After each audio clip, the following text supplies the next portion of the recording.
Camilo Quiñones, un profesor de matemática, un ex ateo y un youtuber también, así que esta mañana vamos a conocer parte de tu historia, porque yo sé que hay mucho que tú tienes allí en tu historia, pero vamos a conocer una primera parte en este día. Camilo, algunas preguntas que tenemos aquí, porque es interesante. Yo vi tu testimonio allí en tu canal de YouTube y es interesante, ¿verdad?, lo que tú cuentas. Y en tu niñez, ¿nunca te hablaron de Dios? ¿Puede ser? Bueno, la verdad que yo recuerdo que fui a lo mejor un par de veces ahí a una iglesia católica que me llevaba la esposa de mi papá, pero era algo así como de costumbre. O sea, él iba a la iglesia como una vez al año, una cosa así. Entonces me decía a mí, pero básicamente eso, había un cuadro ahí en la casa de Jesús, pero o sea, eso era algo prácticamente cero, ¿me entiendes? No hay cultura ahí de los colegios, nada, pues los colegios de marxismo, leninismo, revolución, cosas de este tipo. Claro, sí. Entonces, mientras tú ibas creciendo, niño, adolescente, tú te creías superior a las demás personas, ¿verdad? Sí, yo tuve la ventaja, no sé si decir ventaja o desventaja, que mi papá es una persona que había estudiado mucho, entonces él siempre decía que yo era un niño muy inteligente. Yo salía muy bien en matemáticas, siempre me gustó la matemática, salía bien. Entonces en el colegio los profesores decían, no, es que Camilo es muy inteligente, y Camilo es muy inteligente para acá, Camilo es muy inteligente para allá. Yo sacaba buenas notas sin estudiar en matemáticas, ¿no? En las otras clases español no me gustaban, pero en matemáticas yo sacaba buenas notas y casi sin estudiar. Entonces eso hacía de que yo me creía. Otra cosa es que yo también aprendí a jugar ajedrez. Yo jugaba ajedrez, tuve clases de ajedrez. Yo jugaba ajedrez, el que más jugaba en mi escuela, porque el ajedrez no es un juego común. Claro. Casi no se juega eso. Entonces, imagínate, jugaba ajedrez, salía bien en matemáticas, siempre me estaban diciendo que era muy inteligente. Entonces, eso hacía como que yo me creía que era una persona muy inteligente. Claro, sí. Entonces, bueno, tú naciste en Cuba, te criaste en Cuba y después tienes que salir de la isla, ¿verdad? Viajas a otro país. Sí, después por cuestiones de la vida, ¿verdad? Fui a Nicaragua. Mis padres se separaron cuando era pequeño. Mi mamá fue a vivir a Nicaragua y ella pues me reclamó. Yo fui a vivir con ella, más o menos 16, 17 años, por ahí, más o menos. Y ahí pues empecé a vivir allá en un ambiente totalmente diferente. Claro, sí. Y entonces, ¿cuándo fue la primera vez que tú escuchaste hablar de la palabra de Dios? Aunque ya nos dijiste que cuando eras pequeño te llevaban a las iglesias, pero no era un ambiente. No era como que me llevaban, o sea, como que yo recuerdo una vez o dos veces lo más en 17 años. ¿Ya? Claro. Y te voy a contar, yo fui porque la esposa de mi papá fue cuando iba a la tienda. Yo iba porque así como que para quedar bien, porque después me iba a comprar cosas, un chocolate o algo, o sea. Ok. Después en Nicaragua, cuando yo creo que yo escucho por primera vez la palabra de Dios, ahí hay como costumbre que los domingos la gente pasa como por las casas predicando, pero yo lo mismo, como no sabía nada, yo lo mismo le abría la puerta a un evangélico, que un testigo de Jehová, que yo no, para mí era educación abrir la puerta, que hablaran lo que iban a hablar y que se fueran, claro, porque no tenía otra cosa que hacer. Claro. Así pues, lo que yo tenía planificado y cosas así. Era como una cuestión de educación. Claro, sí. Pero entonces tú estabas en Nicaragua, tú tenías 16 años cuando llegaste a Nicaragua entonces. Más o menos 16, 17, por ahí, sí, y estuve ahí, bueno, sí, muchos años, pero más o menos la gente llegaba, yo le abría la puerta, hablaban ahí, yo ni me acuerdo lo que hablaban, claro, ¿no? Sí. Ya fue cuando agarré un tiempo más, que ya después ya no le abría la puerta, o abría la puerta para que le abriera a alguien en la casa, pero yo me iba, o cosas así. Sí, pero hubo un momento en tu vida que tú llegaste a una conclusión de que hacía falta algo en la vida de las personas. Es correcto, ¿verdad? Sí, bueno, eso fue algo bien interesante. Yo, por ejemplo, yo empecé a leer unos libros de negocio, de superación personal, cosas así de negocio, de cómo hacer plata. Porque yo cuando era chiquito me gustaban mucho los juegos de dinero como Monopoly. Yo jugaba uno que era de Deuda Eterna que teníamos en Cuba. Entonces a mí siempre me gustaban los negocios. Yo hacía negocio cuando era chiquito en primaria. Yo vendía bola, vendía sello, vendía papalote, no sé si le dicen lechuza. Sí, sí. Bueno, en Cuba usted sabe que los salarios son muy bajos, como a nivel de así la gente que vive en Cuba, Venezuela, más o menos. Por ejemplo, había meses que ganaba más dinero que mi papá, jugando bola, vendiendo cosas, porque yo hacía negocios, me gustaba mucho el negocio. Claro. Bueno, la cosa es que empiezo a leer esos libros de negocios en Nicaragua y veo como que se empieza a despertar como que hay otra información aquí que yo no sabía. Y entonces yo estuve leyendo muchos libros, de cuestiones de superación personal, negocio y eso. Claro. Pero había una inquietud en mí de que algo le estaba faltando a la vida, o sea, había algo que hacía falta porque no podía ser que una persona, lo que siempre nos habían enseñado en biología, que los seres vivos nacen, crecen, se desarrollan, se reproducen y mueren. O sea, tenía que haber algo más que solo eso. Y entonces yo tenía esa duda, me entró como a los 19 años y tenía eso ahí en la mente. No le había dado respuesta, pero estaba esa inquietud ahí. 19, 20 años yo tenía esa duda. Y bueno, ahí más adelante nos invitan a la iglesia. Mira, yo te voy a contar por qué fue que yo empecé a ir a la iglesia. Porque los domingos mi mamá iba a la iglesia porque un amigo los invitaba a ella, a mi mamá y al esposo que ella tenía. Y ellos iban a la iglesia. Entonces, después de la iglesia, ellos iban a un lugar a comer. Pero no me traían comida. Y entonces yo decía, pero ¿y esto qué cosa es? Entonces, no, yo voy a la iglesia porque por lo menos yo sabía que después de la iglesia tenía está la comida. Exactamente. Okay. O sea, que fue por el estómago que tú fuiste. Sí, exactamente que sí. Y de ahí, bueno, hay unos grupos, no sé si quieren que siga abundando por acá o sí, sí, no. Más o menos como la misma respuesta. Sí. Paralelo así como que Dios tiene el momento que llama a cada persona, porque ya a los 21 años que empecé a ir a la iglesia, ¿verdad? Yo no entendía nada de lo que hablaban. En la iglesia daban un papelito que a veces anunciaban trabajo y esto, y decía, voy a ir a la iglesia porque a lo mejor ahí aparece un trabajo o algo, porque daban un papelito con trabajos y cosas así. Y porque después sabía que iba a almorzar. Pero yo no entendía nada de lo que hablaban, yo no me acuerdo de nada de lo que hablaban. Paralelamente, a mí me invitan también a un grupo en la universidad, que es un grupo que hablaban de Dios y eso, y una muchacha que me conocía me dice, te invito a este grupo. Ya me conocían, que yo era ateo, que yo no creía en Dios, que yo decía que el papel, porque a mí me habían dicho eso, que el papel aguanta todo lo que le pongo, decía, pero es que en la Biblia el papel aguanta lo que le pongo, porque el ateo es así ignorante, ¿no? Él dice cosas ignorantes.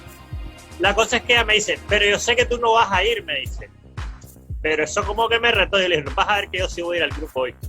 No vas a ir, me dice ella. Yo sé que no vas a ir, digo. Claro. Yo sí voy a ir. ¿Qué te quieres apostar? Le digo.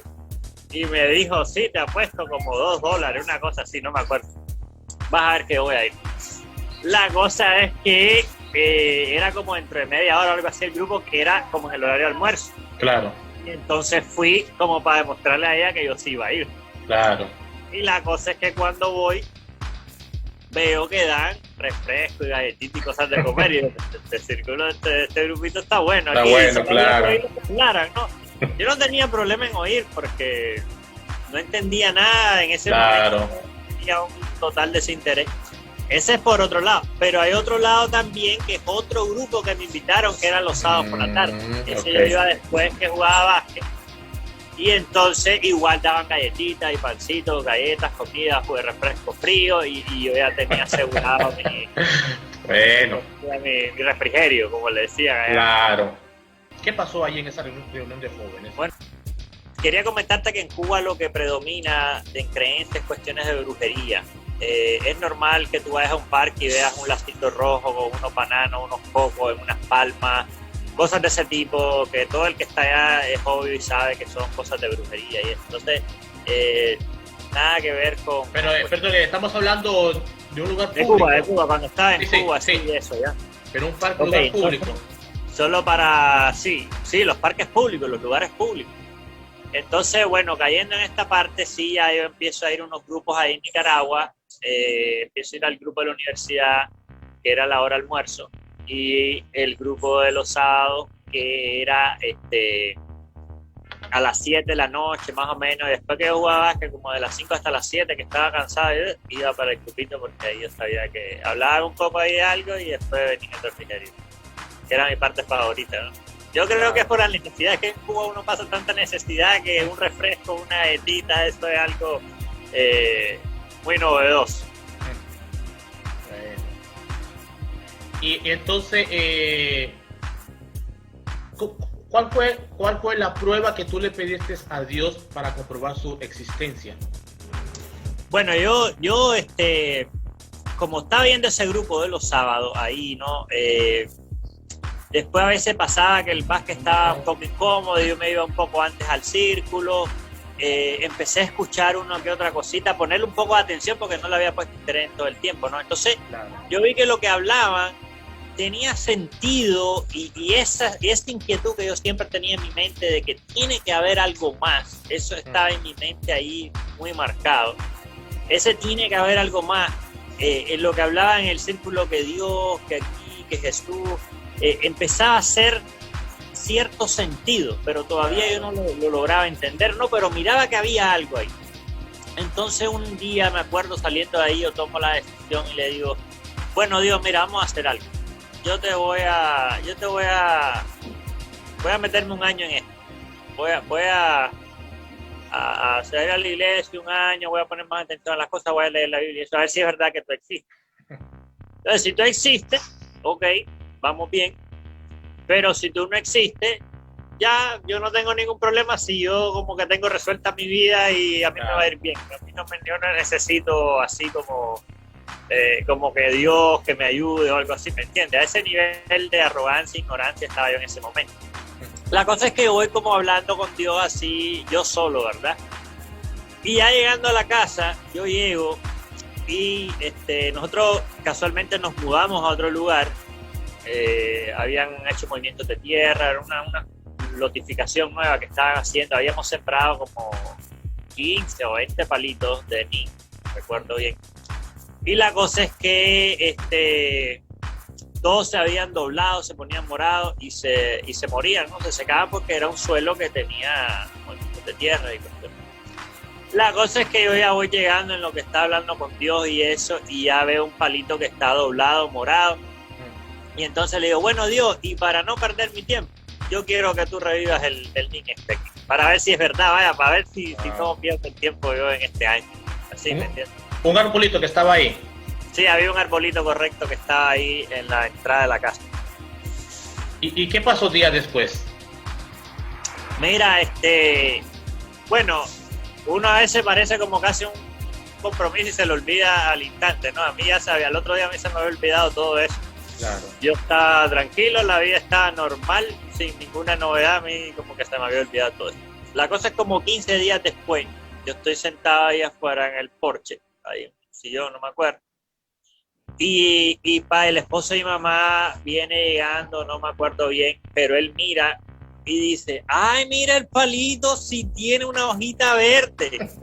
Y cuando él dijo eso, como que mi mente como que se despertó y pasó toda la conversación en mi mente que yo había tenido, como que todo fue así. Y yo dije, wow,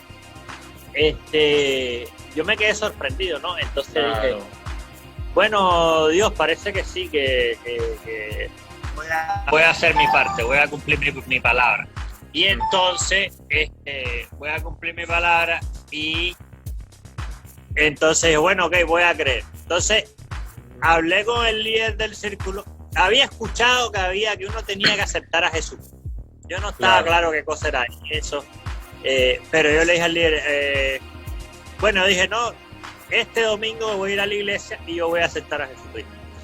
Yo no me interesaba de qué iban a hablar, a mí no me interesaba quién iba a hablar. A mí lo que me interesaba es que al final siempre decían, los que quieran aceptar a Jesucristo, pasa adelante para orar por ustedes. Y este domingo, en cuanto digan eso, yo voy para adelante. Y entonces, así pasó.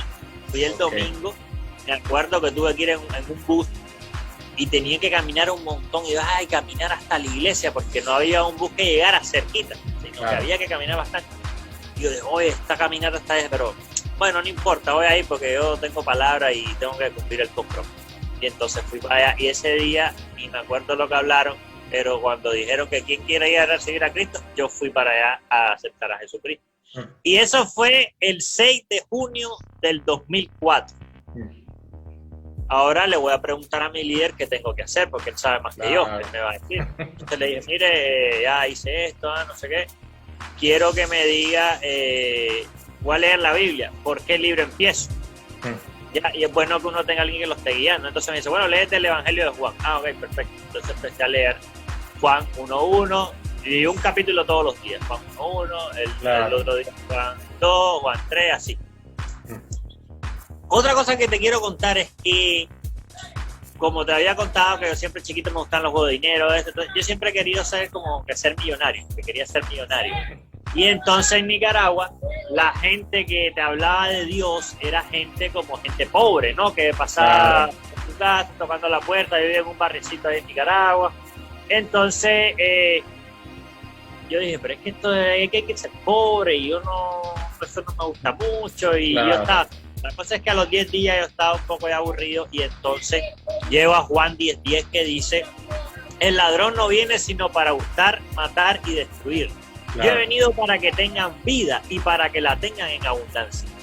Cuando yo oí ese versículo, que fue el primero que yo me aprendí, yo dije, wow, esto está impresionante, esto está sorprendente, quiere decir que no tengo que ser pobre toda la vida, esto está bueno. Entonces esto como que me dio una cierta emoción o una cierta agonía para avanzar un poco más. Sí. Y bueno, pasaron la semana, los meses, pero hubo algo que pasó 6 meses después de ese día cuando tú recibiste a Cristo, ¿verdad? ¿Qué fue lo que pasó allí? Sí, bueno, como te dije, bueno, yo estaba leyendo la Biblia, leí un capítulo todos los días, eso no fallaba, yo estaba ya yendo al grupo los sábados, yo iba a la iglesia también los domingos, entonces estábamos ahí en el asunto, pero como a los 6 meses, yo andaba con una muchacha esa época, le dije pues que ya no quería seguir, porque como que quería hacer las cosas bien, ¿no? Que no podía estar haciendo esto. O sea, yo le preguntaba a mi líder, él me aconsejaba bastante, entonces tuve muy buen apoyo de él. La cosa es que a los 6 meses yo siento una presión ya como que es demasiado fuerte, y entonces yo le digo, Dios, yo necesito que tú me hables hoy, porque si no ya yo me salgo de esto. Aquí hay una presión muy fuerte, claro, porque hay una guerra espiritual por el alma de la persona que uno no lo ve ni lo entiende, pero que eso está ahí. Entonces la cosa es que yo me levanto temprano, como a las 5 de la mañana, y empiezo a leer la Biblia. Y yo no sé qué me dio por ir a leer el libro de Hebreos. Y entonces empiezo a leer. Yo creo que esa época yo leía un poquito más, leía como 2 capítulos. Pero yo no sé qué me dio por empezar a leer el libro de Hebreos. Y llego a Hebreos 10:38, que dice, más el justo por su fe vivirá, pero si retrocede no agradará mi alma. Cuando yo leí ese versículo, eso fue pero la respuesta directa a eso que yo quería que Dios me hablara hoy, porque si no yo me iba a salir de eso. Y yo la Biblia la he leído completa ya, y no hay otro versículo que a mí me haya detenido ese día como estaba yo. Pero ese detallito de si retrocede no agradará mi alma, o sea, eso es algo directo de Dios a mi vida. Más claro de ahí. Ahí fue donde hice un compromiso con Dios, Señor, ya entendí, yo ya estoy claro, y yo ya aquí seguimos, venga lo que venga, pase lo que pase, aunque sea pobre toda la vida, lo que sea, aquí vamos ya completo, en vivo y en directo. Sí, y Camilo, aparte de ese día, que eso fue impactante, ¿verdad? Que Dios te mostró ayer para seguir adelante, porque tú querías no seguir, retroceder. ¿Puedes contarnos alguna experiencia que haya pasado en tu vida? Bueno, la verdad que a mí me han pasado muchas cosas en mi vida con Dios. Dios es maravilloso. Dios es un Dios personal. Yo no soy una persona que a mí me llevaron a la iglesia de chiquito, que mi papá, mi abuelita me dijo que hiciera esto. No. O sea, yo vengo de la calle, yo era ateo. Yo todo lo que... Y el ateo lo que hace... el ateo es ateo por ignorancia. porque te quiero comentar esto y después te voy a dar un par de testimonios así de cosas que me han pasado. Pero, por ejemplo, yo ya después lo entendí, ¿no? Y lo comparo con mi vida. En Pedro, dice, porque dice que lo voy a leer aquí en la Biblia, sabe ante todo que en los últimos días vendrán burladores, andando según sus propias pasiones. O sea, lo primero que hace el ateo es burlarse, que era lo que hacía yo. Yo le decía, pero ¿qué sentido tiene estar yendo a la iglesia el domingo? ¿Qué es eso? ¿Qué sentido tiene? Lo primero es la burla, que es lo que dice aquí. Después dice, diciendo, ¿dónde está la promesa de su advenimiento? Porque desde el día en que los padres durmieron, todas las cosas permanecen así, como desde el principio de la creación. Estos ignoran voluntariamente, o sea, después que de la burla viene alguien, si viniera alguien y le dijeron a ver, no, analicemos las pruebas. Vayamos a las pruebas, vayamos a ver esto, vayamos a ver lo otro, analicemos aquí la historia, analicemos las cosas. Cuando vos llevas al ateo ahí, ya después lo que te va a decir es, mira, quédate con tu creencia y déjame a mí con lo mío, que yo quiero ver y estoy bien. O sea, ya después no te quiero escuchar, que es lo que dice la palabra. Dice que estos ignoran voluntariamente, ya, o sea, que ellos quieren ignorar voluntariamente que no quieren creer en Dios. Claro. Ok, una cosa que me pasó hace poco viniendo aquí a Estados Unidos, yo vine, bueno, de Nicaragua hace unos años, y la cosa es que hablando con una gente en Miami, ateo también, porque ahora me ha tocado hablar con un montón de ateos aquí cubanos que hay aquí en Estados Unidos, y entonces le dice uno ahí, yo le dije, ven acá, y me dice, ¿y tú qué? ¿Y qué vas a hacer? ¿Y qué piensas hacer? Le digo, no, nada, ahora que venga mi familia, le digo, ya viene mi familia, y me dice, sí, pero ¿y cómo van a ir? ¿Ellos tienen visa? Le digo, no tienen visa, pero Dios le va a dar la visa. Y me dice, sí, pero es que el que da la visa es el cónsul, me dice, no es Dios. Y entonces cuando él me dice eso, en un tono de reto, de burla, yo lo entiendo perfectamente, porque era como un retrato mío hace 15 años atrás. Claro. Entonces, pero cuando él me dice eso, a mí me da una confirmación de 100% de que le iban a dar la visa por el versículo siguiente, que te lo voy a leer, que está en Primera de Reyes 20:28, y dice, se presentó entonces el varón de Dios ante el rey de Israel y le dijo, así ha hablado Jehová, por cuanto los sirios han dicho, Jehová es Dios de los montes y no Dios de los valles, yo entregaré toda esta gran multitud en tus manos para que sepáis que yo soy Jehová. Entonces cuando él me dijo eso, que la visa no la da Dios, que la da el cónsul, enseguida me vino este pasaje. Yo estaba como 95% seguro que le iba a dar la visa a mi esposa y mis hijos. Pero cuando él me dijo eso, ya estaba 100%, porque ya no es de guerra, es de Dios. Claro. No le hubieran dado la visa, ¿qué me iba a decir él a mí? Te lo dije, que Dios no da la visa, que era el cónsul, ¿me entiendes? Claro. Pero como él dijo esa palabra, yo sabía que iba a dar la visa porque el que la da es Dios.